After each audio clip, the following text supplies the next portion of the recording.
Hi there. My name is Rick Ellis, and I'm the founder and pretty much sole person behind allyourscreens.com, which is a entertainment and media news website that's based out of the Twin Cities, technically in Grove Heights. And just to give you an idea of why you should be listening to me, what do I know about building a successful news site?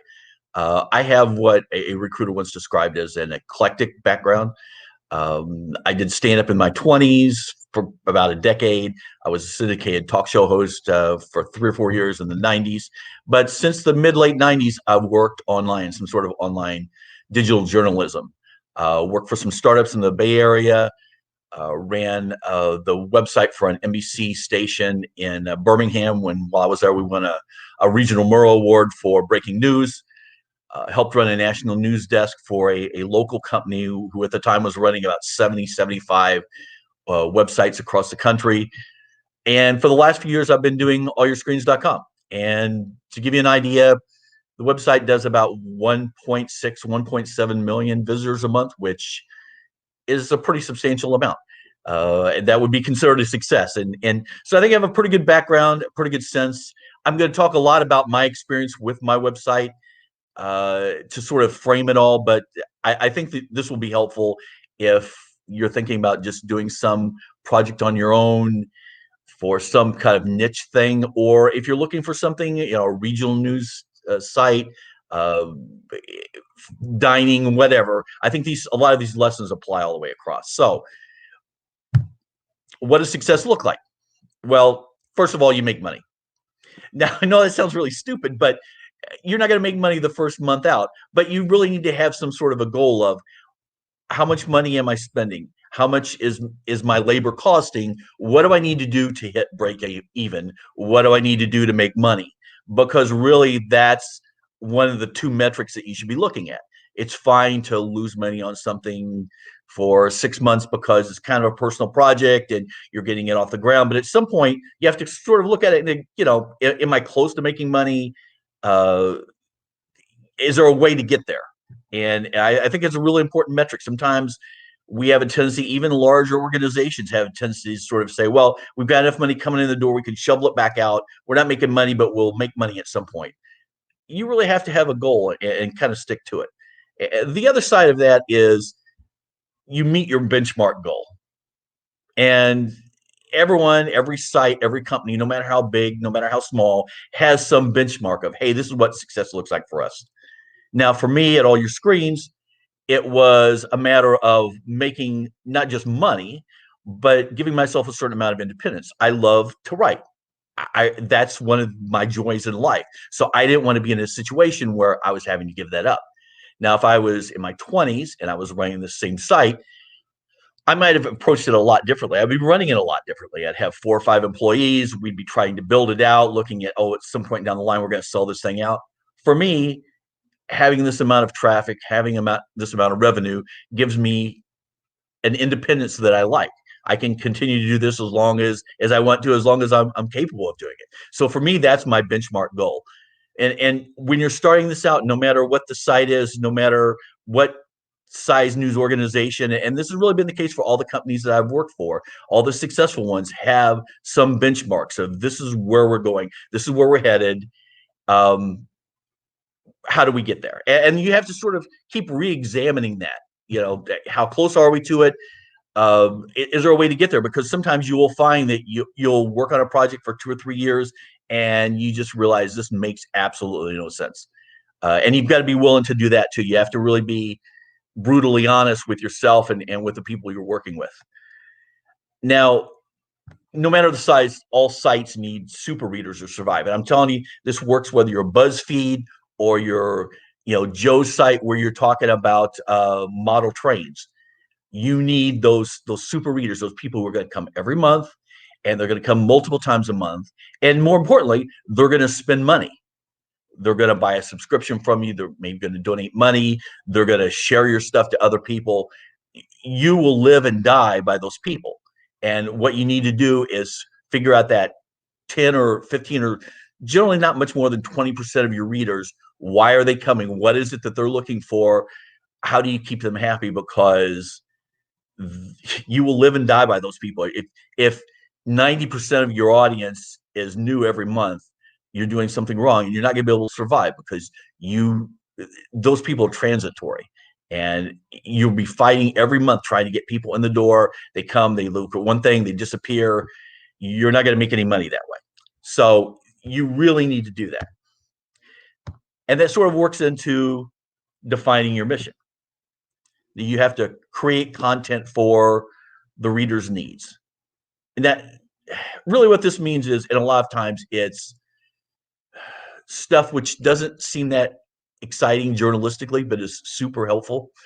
For instance, if you're running a news website for a small city, a lot of the stuff that's the most useful is things like, hey, what store is opening in a new space? What time can I go and drop off my ballot? Those things will keep people coming back. And when they come back, they'll look at some of the stuff that's more exciting, some of the stuff that you're a little bit more passionate about, some of the stuff that you care about. So really creating content, and to do that, you really need to pay attention to what people are looking at. I mean, for me, for my site, a couple of things that I do every day get tons of traffic. And when you look at it, people search for something. As an example, premiere dates. Sounds really boring, but everything is premiering as far in advance as I can get it. And I have a page that's really just nothing but a big long list of premiere dates. And I get an immense amount of traffic that way through Google and other search engines. People look at those premiere dates, and when you look at the analytics of the site, they look at that page, and then while they're there, they go, "Oh, hey, this looks interesting. I'll look at this page. I'll look at that page."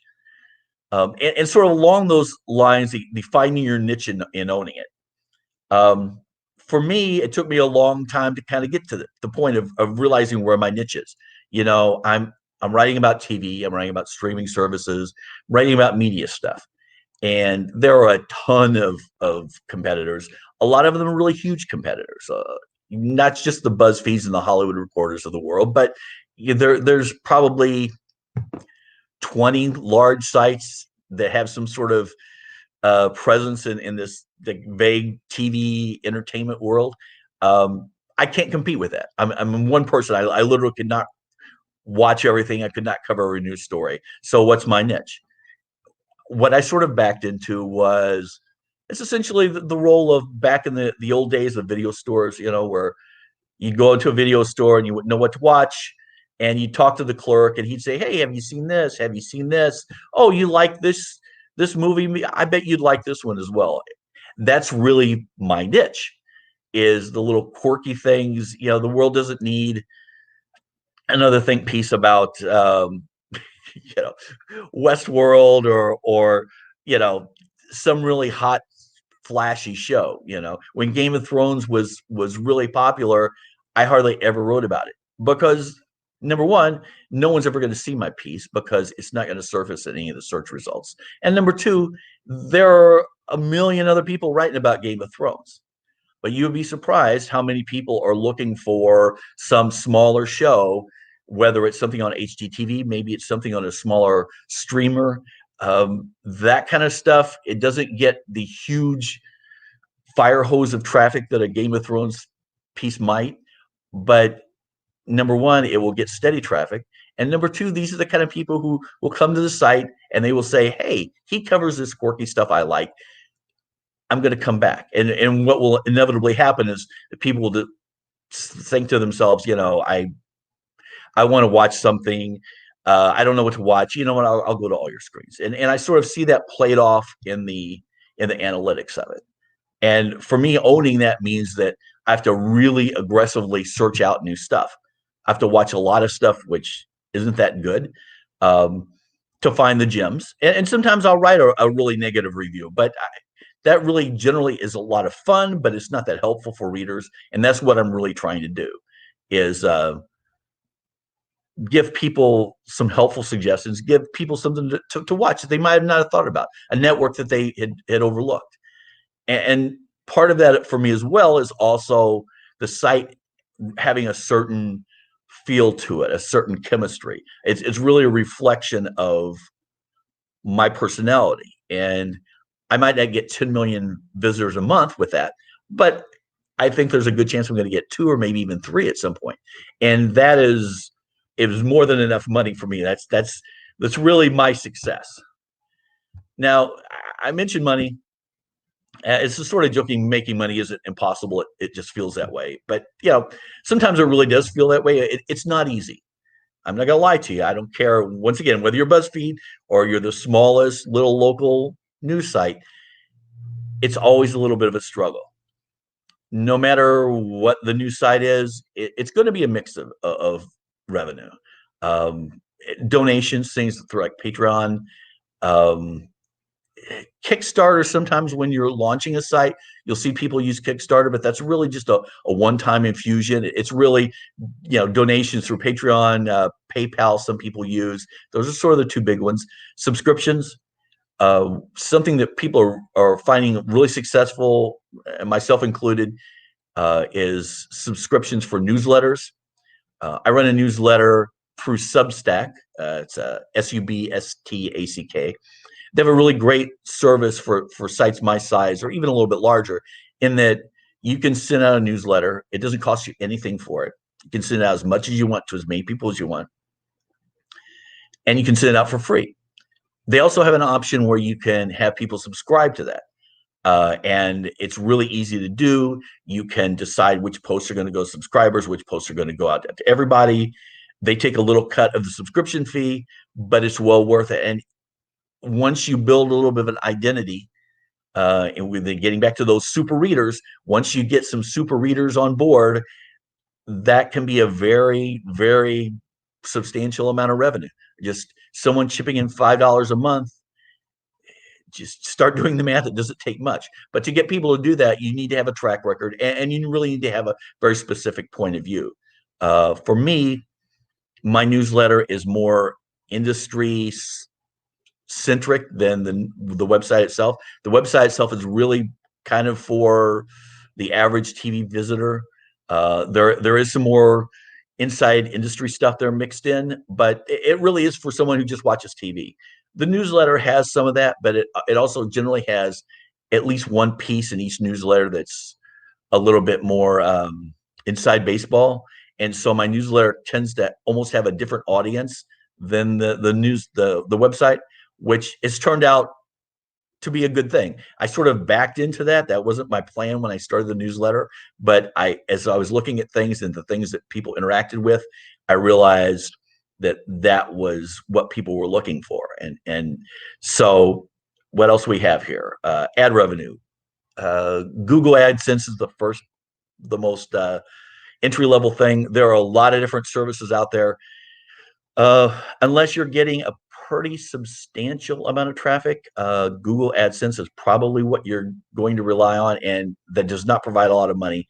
I'll talk about that in a minute, but I don't care what the site is. You're not going to make or break your finances on ad revenue. It's extremely difficult. That's why you see a lot of sites just dumping so many ads on there. The autoplay video ads, just everything they can do, because the amount that you're getting per ad is so small. Sponsored post.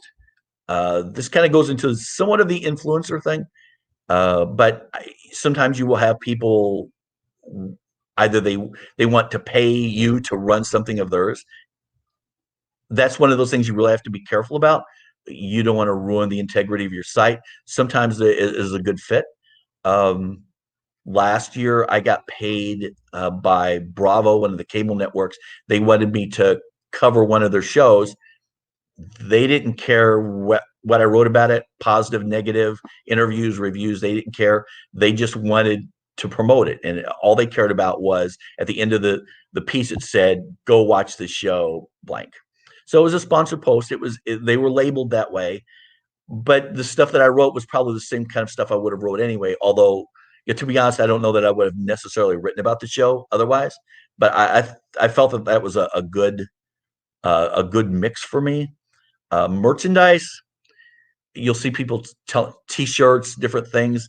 This sort of gets down to the type of news, the type of site you have. Some things are a little bit more.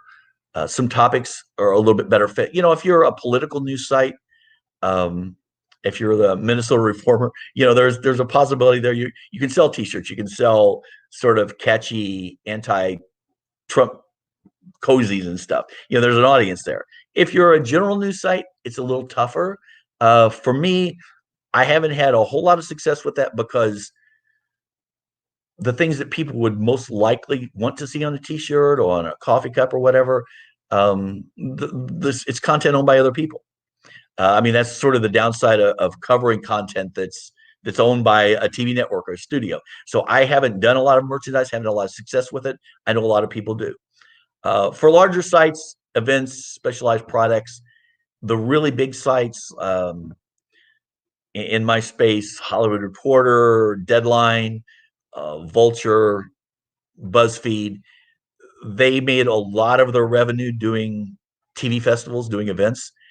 And they haven't been able to do that since the pandemic kicked in. And it's really, really impacted their bottom line. Several of them are losing pretty substantial amounts of money because they don't have that to fall back on. So unless you're a fairly large site, doing an event doesn't make sense. But there's also a danger of doing it in that you do those things, and if they go away unexpectedly, it's really hard to replace that revenue. Speaking of revenue, Google AdSense. Just to give you an idea, this is sort of the rundown here. Revenue per thousand. This is really the metric that I use internally for me, is what is the RPM? What am I making per thousand page views? Not impressions, because impressions are the actual ads. And if you have 2 or 3 ads running on your page, one page will provide 3 impressions. It really doesn't give you an accurate measurement. Okay, RPM per thousand, $3 to $4. And to give you an idea, like you see, a $3 RPM, you make $3,000 on 1 million page views. Now I will tell you that I do substantially better than $3 to $4. I also, you will do better as you go along. The advertisers trust you more. You have more weight as a news site, and you will get better ads. You will get more money, and hopefully some of those super readers will also interact. You will find that the more regular people you have returning every month, the click-through rates will go up. And really, with Google AdSense or any of these advertising services, you're getting paid 2 ways. You're getting paid a small amount per 1,000 page views, and then you get paid when someone clicks an ad. Which, by the way, if you want to support a local site or a small site, that's the best thing you can do. Just click on an ad. I know that everyone hates them. I hate them too. But just to give you an idea, and I have to be careful because Google doesn't like you talking specifics. I will just say that, generally speaking, clicking on an ad can make a site between $0.25 and $5, depending on the type of advertiser. So it's not a small amount of money. So I would encourage that. The industry average is 1 to 3 page views per unique visitor. I'm doing slightly better than that. I'm doing about 4.5. So, that kind of gives you a vague idea of how much money I'm making. So I'm doing okay. Like I said, it's for me, it's a lot of freedom. But I've learned a lot of things as well. Not, some of them painful. You need to make your own trends. And really just what that means is don't go chasing whatever clicky thing is out there. Maybe Friday, Thursday, one of the big entertainment sites, Deadline, got themselves in a lot of trouble because they accidentally posted a draft piece saying Mike Pence was positive for COVID. And I wrote a piece about it. And really the idea was, hey, look, we all make mistakes. That's not the issue. The issue is why, if you're a TV site, are you writing Mike Pence has COVID things? And it's because they're chasing Google trends. They're trying to get that incremental small amount of traffic that they're going to get from doing political pieces, stuff that's off topic. And that's really the danger. If you don't stay in your niche, you're going to find yourself chasing all kinds of crazy stuff. And that really gets into know your audience and why they're there. Why do they come to your site? What are they looking for? Rather than writing the Mike Pence may have COVID piece, what can you write that would get those people to come back again, that they would find extra value in your site rather than someone else's? This is one that I'm really guilty of. We tend to overestimate the value of ideas and underestimate the difficulties of execution. I've always spent a lot more time on the content for the site than the actual site itself, which has tended to be a problem. Um, I'm in the middle of rebooting the site, and it was a lot more difficult than I expected it to be. Even with getting some good help, it's still a work in progress. There's been a lot of challenges, and I don't always give that the appreciate the difficulties of doing this stuff and paying as much attention to that as I could, even now.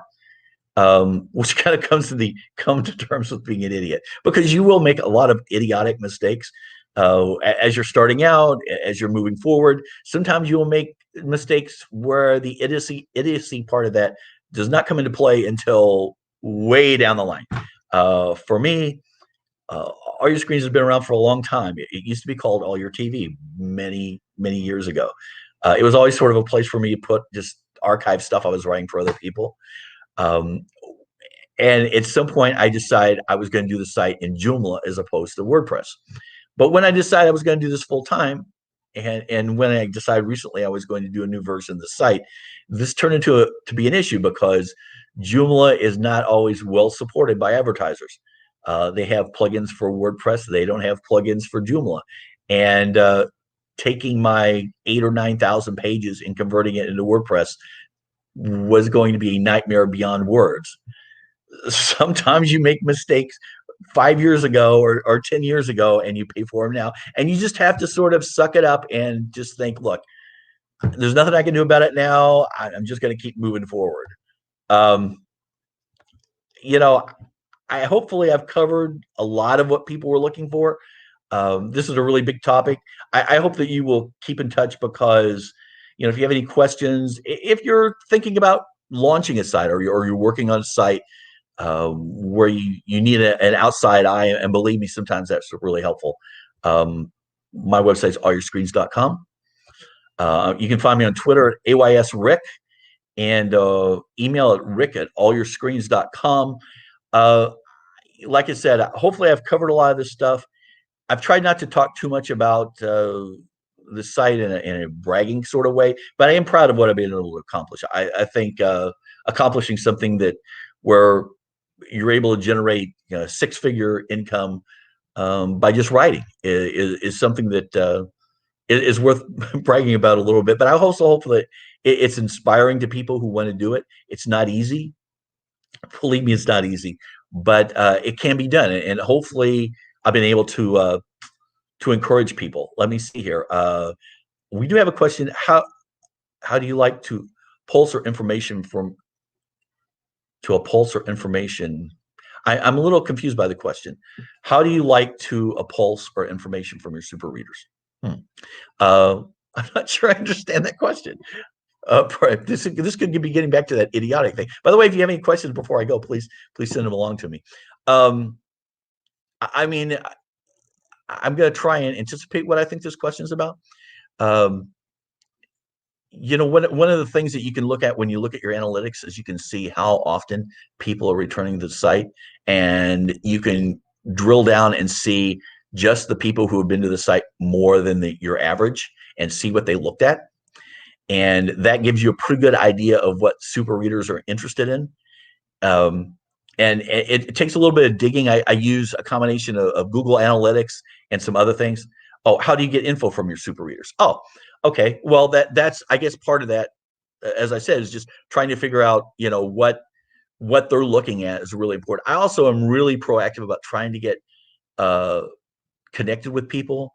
I've been doing some um, viewing things where we're doing like a little online party, watching something, reaching out to those people who are there. I have a window that pops up when you visit the site more than 4 times a month. You'll get a little window inviting you to subscribe to an email that only goes out to people who visit the site at least 4 times a month, which is sort of my technical thing of super reader. And that's a really good way. We have some really good conversations back and forth. It's about 11,000-ish people on that email list. goes out to them a couple times a week.